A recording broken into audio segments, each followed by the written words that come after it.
அனைவருக்கும் இனிய காலை வணக்கம். புலந்திருக்கின்ற இந்த அழகான காலை பொழுதில் மற்றும் ஒரு தலைவாசல் நிகழ்ச்சி வாயிலாக உங்கள் அனைவரையும் சந்தித்திருப்பதில் பெரும் மகிழ்ச்சி. இன்றைய நாளும் நீங்கள் எதிர்பார்ப்பது போன்ற அத்தனை விடயங்களும் உங்களுக்கு கைகூட வேண்டும் என்று இறைவனை பிரார்த்தித்துக் கொள்வோம். காலை வேளைகளிலேயே எங்களுக்குள் ஏதாவது ஒரு பதற்றம் அல்லது நாங்கள் திட்டமிட்ட விடயங்கள் எங்களுக்குள் கைகூடவில்லையானால் எங்கள் உணர்வுகள், எங்களுடைய கோபங்கள் இவற்றை நாங்கள் மற்றவர்களிடம் காட்ட எத்தனிப்போம். பொதுவாக காலையில் இன்னொருவரை எதிர்காணுகின்ற போது நாங்கள் அவருக்கு கொடுக்கக்கூடிய அந்த முக மலர்ச்சி என்பது அவர்களை உற்சாகப்படுத்தக்கூடியதாக இருக்க வேண்டும். எங்களுடைய சொந்த உணர்வுகள், சொந்த பிரச்சனைகள் என்பவற்றை காலை வேளையில் மற்றவர்களோடு பகிர்ந்து கொண்டு அவர்களையும் நாங்கள் ஒரு விதமான இக்கட்டான மனநிலைக்கு மாற்றுவது என்பது ஒரு சிறந்த தொடர்பாடலாக இருக்க முடியாது. ஆகவே இந்த விடயத்தை உங்களோடு இந்த காலை பொழுதில் பகிர்ந்தாயிற்று. ஆகவே வாருங்கள் இப்போது தலைவாசலின் ஒவ்வொரு அம்சங்களாக பார்த்துவிட்டு வரலாம்.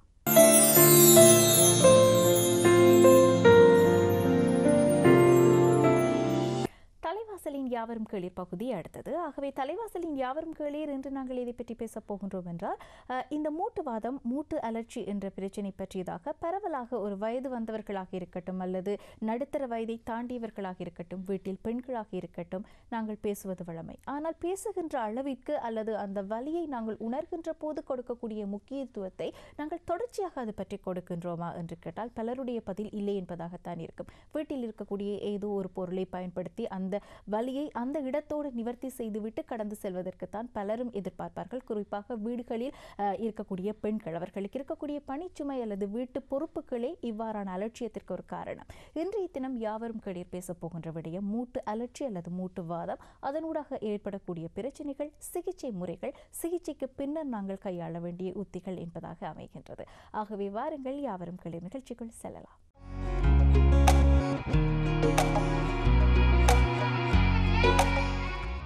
தலைவாசலின் யாவரும் கேளீரோடு இணைந்திருக்கின்றோம். இன்றைய தினம் யாவரும் கேளீரில் நாங்கள் பேசப் போகின்ற அல்லது கவனம் செலுத்தப் போகின்ற விடயமானது முக்கியமாக இலங்கையில் இப்போதைய சூழ்நிலையில் அதிகமாக கவனத்தில் கொள்ளப்படுகின்ற இந்த மூட்டுவாதம் அல்லது மூட்டு அலர்ச்சி என்கின்ற பிரச்சனை. இது யாருக்கு அதிக அளவில் தாக்கத்தை ஏற்படுத்துகின்றது? இந்த தாக்கத்தின் மூடாக அவர்கள் எதிர்நோக்கக்கூடிய பிரச்சனைகள் என்னென்ன? இதற்காக சிகிச்சை முறைகள் எவ்வாறு வழங்கப்பட்டு கொண்டிருக்கின்றன? இப்படியான பல விடயங்களையும் இன்றைய தினம் யாவரும் கேளீர் பேச காத்திருக்கின்றது. அந்த அடிப்படையில் எங்களோடு இணைந்து கொள்கின்றார் டாக்டர் வாகீசன் அவர்கள். இவர் இயன் மருத்துவ நிபுணராக லேடி ரிச்வே வைத்தியசாலையில் சேவையாற்றிக் கொண்டிருக்கின்றார். இவரோடு தான் இன்றைய தினம் நாங்கள் உலகளாவிய ரீதியில் மாத்திரமல்லாது இலங்கையிலும் இப்போது பேசுபொருளாக மாறியிருக்கக்கூடிய இந்த மூட்டு அலர்ச்சி அல்லது மூட்டு வாதம் பற்றியதான விடயத்தை பேச காத்திருக்கின்றோம். வணக்கம் வாகீசன் அவர்கள். பொதுவாக நான் ஆரம்பத்தில் கூறியிருந்தேன், இன்று நாங்கள் இப்போது கவனம் செலுத்தி கொண்டிருக்கின்றோம் என்று. இருந்தாலும் இந்த மூட்டுவாதம், மூட்டு அலர்ச்சி என்பது என்ன என்று தெரிந்தால்தான் நாங்கள் எவ்வளவு தூரம் அதற்காக முக்கியத்துவம் கொடுக்க வேண்டும் என்ற புரிதல் எங்களுக்குள் ஏற்படக்கூடும். அந்த அடிப்படையில் ஆரம்பத்தில் மூட்டுவாதம் என்பது என்ன என்பதை பற்றி நீங்கள் எங்களுக்கு அறிமுகம் கொடுங்கள்.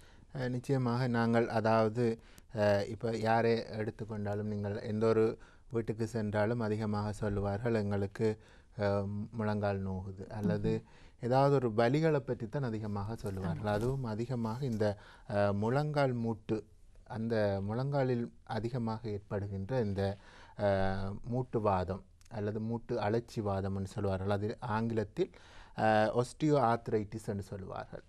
ஆர்த்ரைட்டிஸ் என்று சொல்லுகின்ற போது எங்களுடைய போன்களில், அதாவது எங்களுடைய எண்பில் ஏற்படுகின்ற மாற்றத்தினால் வருகின்றது.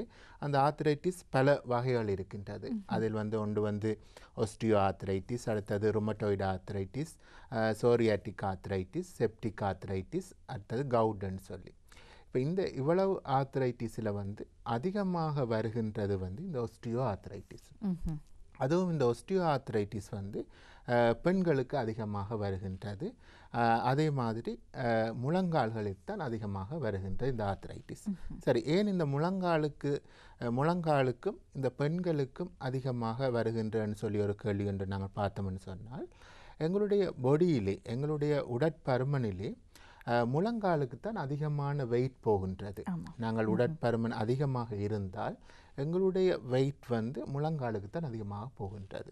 அதே மாதிரி அதிகமாக நாங்கள் பாவிக்கின்ற ஃப்ளெக்சிபிளான ஜாயிண்ட்னு சொன்னால் அது எங்களுடைய முழங்கால் மூட்டாகத்தான் இருக்கும். அது சைனோவியல் ஜாயிண்ட்னு சொல்லுவார்கள். சைனோவியம் உள்ளுக்குள்ள அந்த டிஷ்யூ, கசி, இளையம் இதுகளெல்லாம் சுற்றி இருக்கின்ற ஒரு மூட்டாக இது இருக்கின்றது. இது வந்து நாளாந்தம் எங்களுடைய வயது கூடுகின்ற போது சாதாரணமாக எல்லோருக்கும் இந்த தேய்மானம் அதிகரித்து கொண்டு தான் செல்லுகின்றது. அதை நாங்கள் போரோசிஸ் மாறு இந்த ஜாயிண்டில் இந்த மூட்டு அழற்சிவாதமும் அந்த வயது போகின்ற போது தேய்மானம் அதிகரித்து கொண்டு போகின்றது. அந்த உள்ளே இருக்கின்ற கட்டமைப்பு எவ்வாறு இருக்குன்னு சொன்னால் எங்களுடைய மூட்டு ரெண்டுக்கும் இடையிலே வந்து அந்த உள்ளுக்குள்ளே வந்து கசி இழையம் கார்டிலேஜ் என்று இருக்கின்றது. அதே மாதிரி உள்ளுக்குள்ளே வந்து ஃப்ளூயிட் இருக்கின்றது, சைனோவியல் ஃப்ளூயிட், சைனோவியம். இதுகள் எல்லாம் எங்களுடைய ஜாயிண்டை ஒரு சாதாரணமான எங்களுடைய அசைவுகள், எங்களுடைய வேலைகளை நாங்கள் செய்வதற்கு, நாங்கள் படியேறுவதாக இருக்கலாம், இறங்குவதாக இருக்கலாம், எங்களுடைய நாளாந்த செயற்பாடுகளை சாதாரணமாக நாங்கள் செய்வதற்கு உதவியாக இருக்கின்றது. இது ஒரு வயது கூடுகின்ற போது இந்த அழற்சி, இந்த உள்ளுக்குள்ளே ஏற்படுகின்ற மாற்றம் வந்து உள்ளுக்குள்ளே வந்து ஒரு இன்ஃப்ளமேஷன் ஒன்று ஏற்படுத்தும். அதாவது உள்ளுக்குள்ளே ஒரு மெடிக்கல் ஒரு மாற்றம் ஒன்று ஏற்படுத்துகின்ற, அதாவது ரெண்டு போன்ஸ் வந்து ஒன்றோடொன்று உரசுகின்ற போது, உதாரணமாக நாங்கள் எங்களுடைய மொழிகளிலே எங்களுடைய வழக்கத்துக்கு எடுத்துக்கொண்டு பார்த்தோம்னு சொன்னால், இரண்டு சாண்ட் பேப்பர் ரெண்டும் உரசுகிற மாதிரி அந்த உரசு ரெண்டும் ஒன்றோடொன்று முட்டுகின்ற போது அந்த உள்ளுக்குள்ளே இன்ஃப்ளமேஷன் ஒன்று ஏற்படுகின்றது. இன்ஃப்ளமேஷனால் உள்ளுக்குள்ளே ஒரு வீக்கம் ஒன்று ஏற்படுகின்றது. அந்த இரண்டும் உரசுகின்ற போது எங்களுக்கு ஒரு வலி, ஒரு தாங்க முடியாத ஒரு வலி ஏற்படுகின்றது. அந்த வலி, வீக்கம், அதே மாதிரி எங்களுடைய செயற்பாடுகள், அந்த வலி ஏற்படுகின்ற போது எங்களுக்கு நடக்க முடியாமல் போகின்றது. சிலருக்கு ஒரு இடத்துலேருந்து இன்னொரு இடத்துக்கு செல்ல முடியாமல் போகின்றது.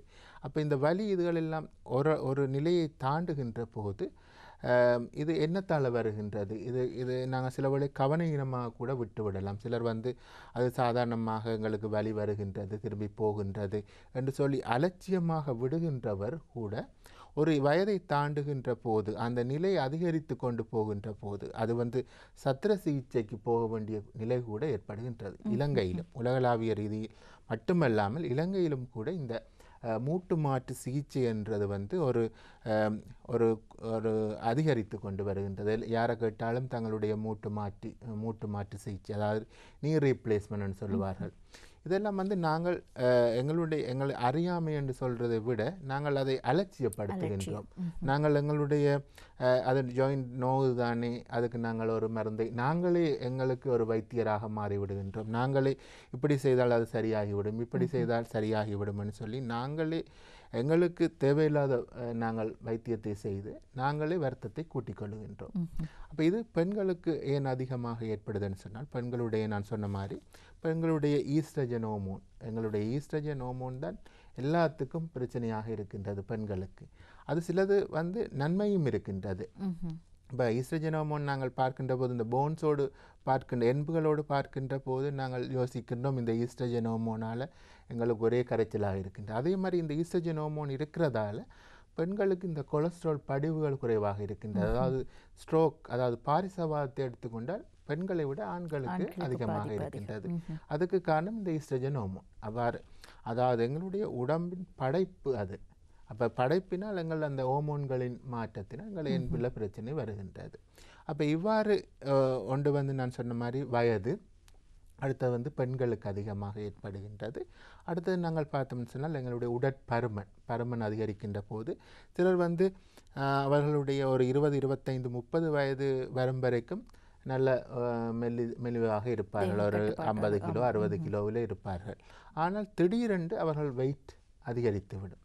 கொண்டு வந்து கர்ப்பிணி தாய்மாராகின பிறகாக இருக்கலாம்.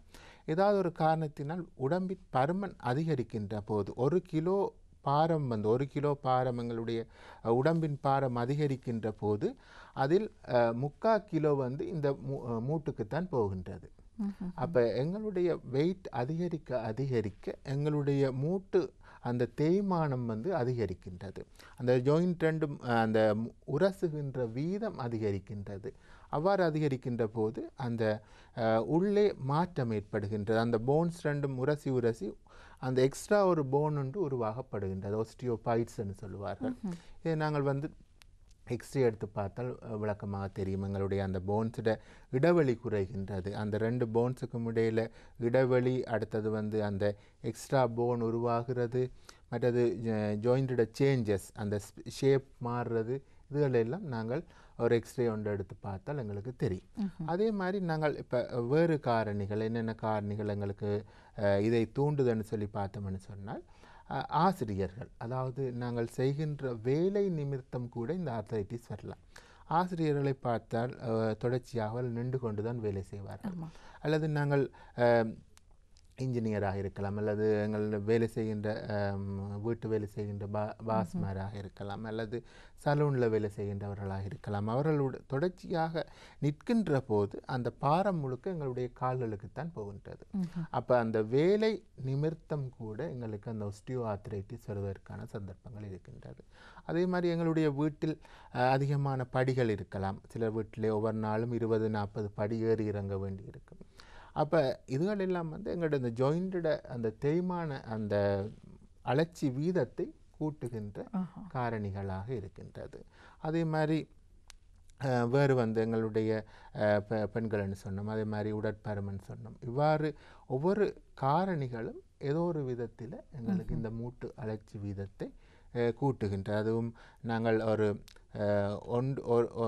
ஒரு பெண்கள் எடுத்துக்கொண்டால் 3 பெண்களுக்கு ஒரு ஆளுன்னு சொன்னால் ஆண்களுக்கு 8 பேருக்கு ஒரு ஆளுக்குத்தான் இந்த மூட்டு அழற்சி. இன்றைய தினம் நாங்கள் பேசிக்கொண்டிருக்கின்ற விடயமானது மூட்டு வலி அல்லது மூட்டு அழற்சி பற்றியதான ஒரு விழிப்புணர்வை ஏற்படுத்தக்கூடியதான ஒரு கலந்துரையாடல். அந்த அடிப்படையில் பார்க்கின்ற போது நீங்கள் கூறுகின்ற போது அதிதி கூறுகின்ற போது எங்களிடம் குறிப்பிட்ட முக்கியமான விடயம் உடற்பருமன். இந்த உடற்பருமன் ஒரு காரணம் என்பதை குறிப்பிட்டிருந்தீர்கள். ஆனால் உடற்பருமன் இல்லாத மெல்லியதாக இருப்பவர்கள் அல்லது அளவான உடல் பருமனோடு இருப்பவர்களுக்கு கூட இவ்வாறான பிரச்சனைகள் ஏற்படுவதற்கான வாய்ப்புகள் உண்டு. அதை பற்றி கூறுங்கள்.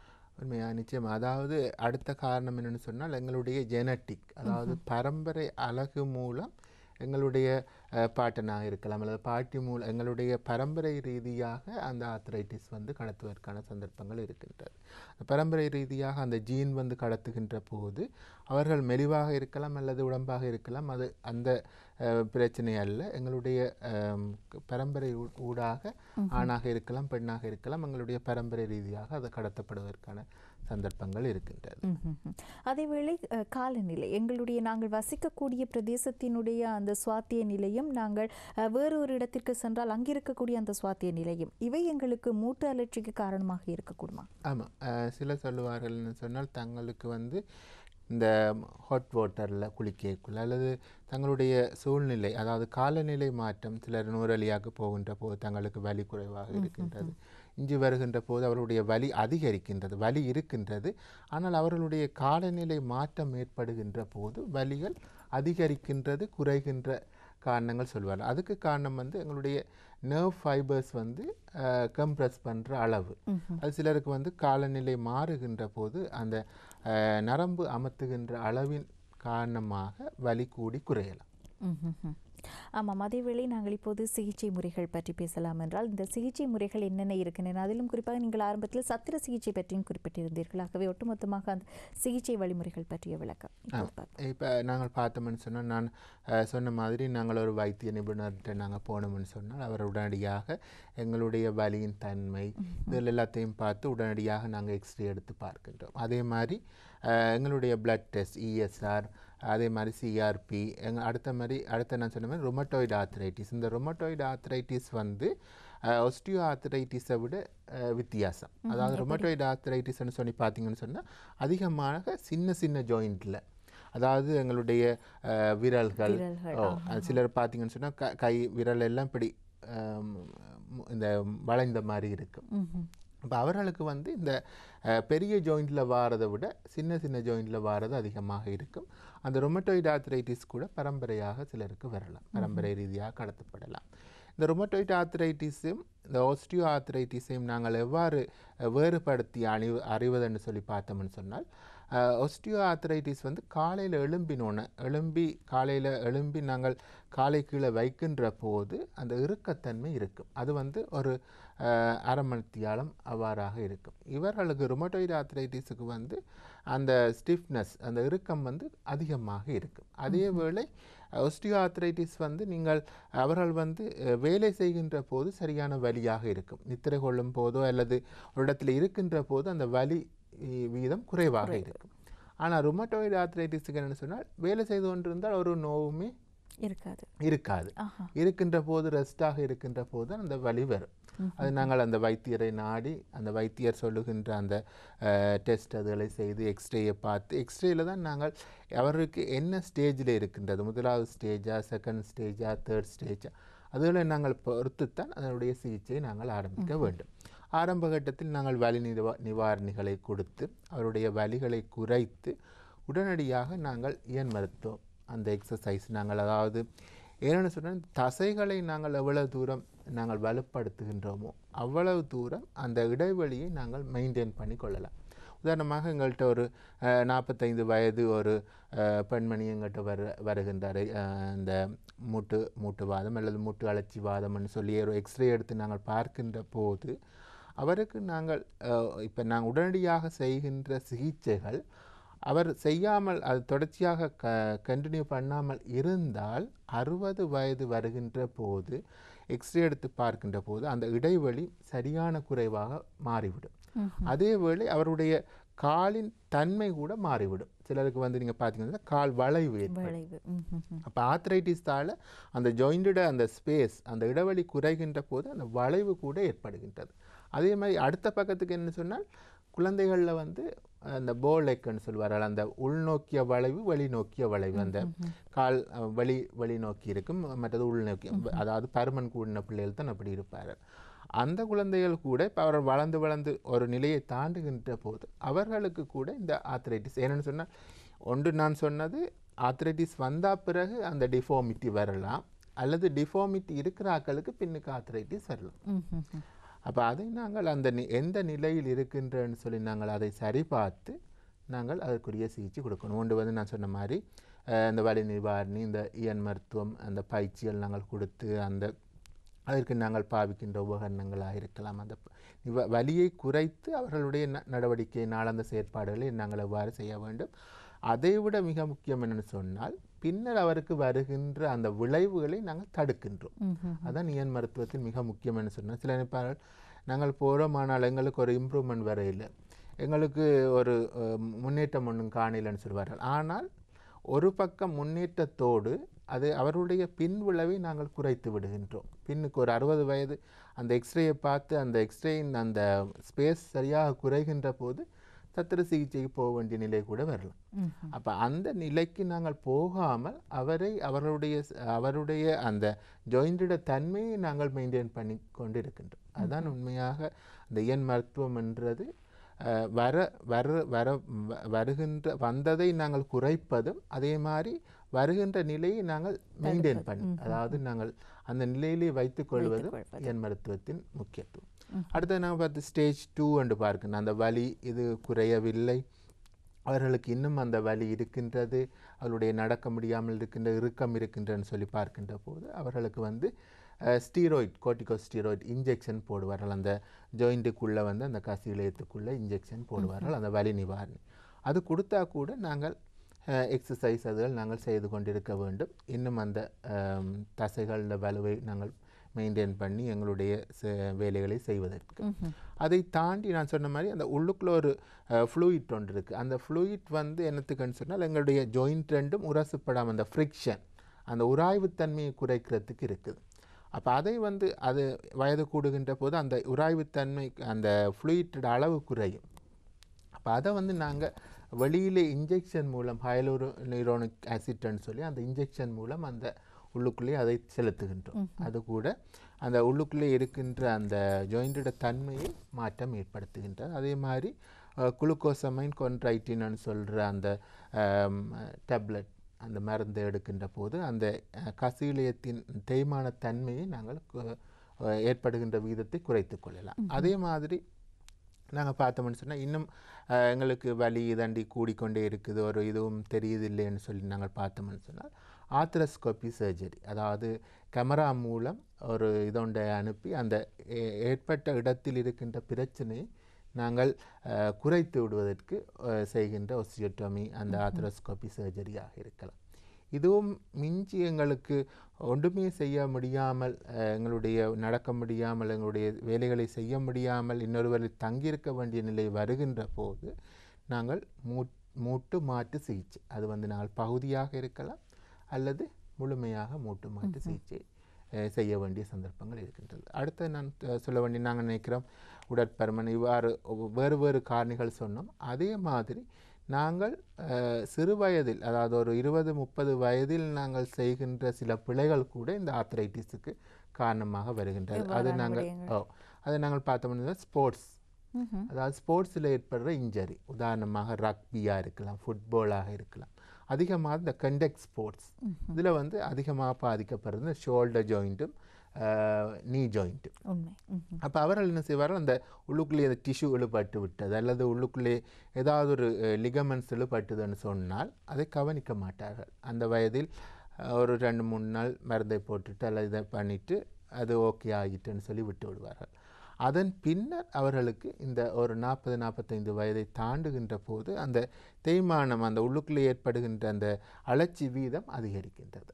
அதே மாதிரி கூடுதலான ஃப்ராக்சர், முறிவு ஏற்பட்டவர்களுக்கு, இப்போ நாங்கள் சொல்லுகின்ற முறிவு ஒரு ஆளுக்கு ஒரு ஃபீமரில் இருக்கலாம் அல்லது காலில் இருக்கலாம், ஒரு முறிவு ஏற்பட்டு விட்டது. அந்த முறிவின் பின்னர் நான் இது எந்த பாட்டுக்கு நான் நடக்கிறேன் தானே, இதற்கு ஒரு சிகிச்சை ஒன்று தேவையில்லை, ஒரு வைத்திய நிபுணர் பார்த்து இதெல்லாம் செய்தாச்சு, ஆனால் நாங்கள் அதன் பின்னர் இருக்கின்ற விளைவுகளை நாங்கள் கவனிப்பதில்லை. இந்த நாங்கள் முறிவு இதாண்டிட்டு எங்களுக்கு ஒட்டிட்டு நாங்கள் நடக்கின்றோம் என்று விட்டு விடுவார்கள். அவர்களுடைய அந்த எலைமெண்ட்ஸ், அதாவது அந்த கால் ஒட்டின பொருந்துகின்ற முறைமை அல்லது அதன் பின்னர் அவர்களுடைய தசையின் தன்மை, அந்த கொட்ரிசெப் மசில்ஸ்ன்னு சொல்லுவார், அந்த மசில்ஸோட தன்மை வீக்காக இருக்கின்ற போது அது கூட இந்த ஆஸ்டியோ ஆர்த்ரைட்டிஸ் வருவதற்கான சந்தர்ப்பங்கள் இருக்கின்றன. அதாவது எண்பு முறிவின் பின்னர் நாங்கள் சரியான முறையில் கவனிக்காமல் விட்டால் அது கூட இந்த ஆஸ்டியோ ஆர்த்ரைட்டிஸ் வருவதற்கான சந்தர்ப்பங்கள். அதேவேளை இந்த மாற்று சிகிச்சைகளுக்கு பின்னர் நாங்கள் கவனிக்க வேண்டிய விடயங்கள் அல்லது அந்த சிகிச்சைகளின் பின்னர் நாங்கள் தொடர்ச்சியாக சில விடயங்களை கருத்தில் கொள்ள வேண்டுமானால் அது என்னென்ன மாதிரியான விடயங்கள், அதை பற்றி பேசுவோம். நிச்சயமாக. இப்போ நாங்கள் அதாவது எங்களோட ஓர்த்தோபெடிக் சர்ஜன், இந்த எண்பு மாற்று சிகிச்சை செய்கின்ற அந்த சத்திர சிகிச்சை நிபுணர் வந்து சத்திர சிகிச்சை செய்துட்டேன், எல்லா வேலையும் முடிஞ்சதுன்னு சொல்லி நாங்கள் அதற்கு பின்னர் இயன் மருத்துவர் தான் அந்த அவரை நடக்க வைக்கிறதாக இருக்கலாம், அவருடைய தசைகளை வலுப்படுத்துவதாக இருக்கலாம், என்னென்ன காலகட்டத்தில் என்னென்ன செய்ய வேண்டும்னு சொல்லி அதற்குரிய ஒரு முறைமைகள் இருக்கின்றது. சிலர் நினைப்பார்கள் வைத்தியசாலையில் சொல்லி கொடுத்ததை நாங்கள் வீட்டிலே செய்து அப்படியே நாங்கள் செய்வோம்னு சொல்லி அதை சரியான முறையில் செய்யாமல் விடுவது கூட வேறு வேறு பிரச்சனைகளை ஏற்படுத்தலாம். சிலருக்கு வந்து அந்த கீழே, அதாவது தசைகளுக்கு கீழே இரத்த கட்டிகள் சில வழியில் வரலாம். அது வந்து சில வழியில் அந்த அது பம்ப் பண்ணி மேலே போகின்ற போது ஸ்ட்ரோக் மாதிரி கூட வரலாம். எங்களுடைய லங்ஸுக்கு இது பண்ணி ஹார்ட்டுக்கு போகிற சந்தர்ப்பம் கூட இருக்கலாம், டிவிடின்னு சொல்லுவார்கள். அப்போ அதற்குரிய சரியான பயிற்சிகள் என்னென்ன காலத்தில் என்னென்ன செய்ய வேண்டுமென்னு சொல்லி, என்னென்ன இயன் மருத்துவம் செய்ய வேண்டுமென்னு சொல்லி, அதை நாங்கள் எந்த காலத்தில் அவர்களை நடக்க விட வேண்டும், எந்த காலத்தில் அவர்களுக்கு ஸ்டெப்ஸ் ஏற வேண்டும், என்னென்ன முறைமை இருக்கின்றதோ அதுகளெல்லாம் நாங்கள் செய்வோம். சிலர் கேட்பார்கள், ஒரு கிழமையிலேயே நாங்கள் சைக்கிள் ஓடலாம் அல்லது ஒரு கிழமையிலேயே நாங்கள் வாகனம் செலுத்தலாமா? இதுக்கெல்லாம் வந்து அந்த சர்ஜரி சத்திர சிகிச்சை முடிந்த பின்னர் அதற்கென்று ஒரு புரோட்டோகால் இருக்கின்றது. அதற்கு இது இந்த காலத்தில் தான் நாங்கள் செய்ய வேண்டும். அவ்வாறு செய்கின்ற போது தான் அதனுடைய சரியான ஒரு விளைவு வந்து சேரும். இல்லாவிட்டால் வேறு வேறு பிரச்சனைகள் பின்னுக்கு வர்றதுக்கான சந்தர்ப்பங்கள் இருக்கு. சிறப்பாக மொத்தத்தில் நாங்கள் எனக்கு மூட்டுவாதம் இருக்கின்றது அல்லது எங்களுடைய முழங்காலில் நோய் இருக்கின்றது, நாங்கள் நிறைய வேலைகளை செய்வதால் தான் இவ்வாறான நோய்கள் இருக்கின்றன, நாங்கள் சற்று நேரம் ஓய்வெடுத்து விட்டால் போதுமாக இருக்கும், அல்லது எங்களுடைய கை வைத்தியம், எங்களுக்கு வீட்டில் தெரிந்த இந்த கை வைத்தியங்கள், இப்படி நாங்கள் அலட்சியமாக கடந்து செல்லக்கூடிய இந்த மூட்டுவாதத்திற்கு பின்னால் எங்களுக்கு எப்படியான பாரதூரமான விளைவுகள் ஏற்படக்கூடும் பின்னாட்களில், அதை நாங்கள் தடுப்பதானால் நாங்கள் எப்படி அதை சிகிச்சைகள் மூலமாக கையாள வேண்டும், சிகிச்சைகளுக்கு பிறகு குறிப்பாக சத்திர சிகிச்சைகளை நாங்கள் மேற்கொண்டால் அதன் பின்னர் நாங்கள் எப்படி இயன் மருத்துவத்தினூடாக அதை சகஜமாக அல்லது சரளமாக மாற்றிக்கொள்ள வேண்டும் என்பது பற்றியதான ஒரு ஆழமான கலந்துரையாடலை இந்த காலை வேளையில் மேற்கொள்ளக்கூடியதாக இருந்தது திரு டாக்டர் வாகீசன் அவர்களோடு. ஆகவே இன்றைய தினம் எங்களோடு இணைந்து கொண்டு மூட்டுவாதம் அல்லது மூட்டு அலர்ச்சி பற்றியதான பல விடயங்களையும் எங்களோடு பகிர்ந்து கொண்ட அதிதிக்கு நிகழ்ச்சி குழுமம் சார்பாக நன்றிகளை தெரிவித்தாக வேண்டும். நன்றி வாகீசன் அவர்களே.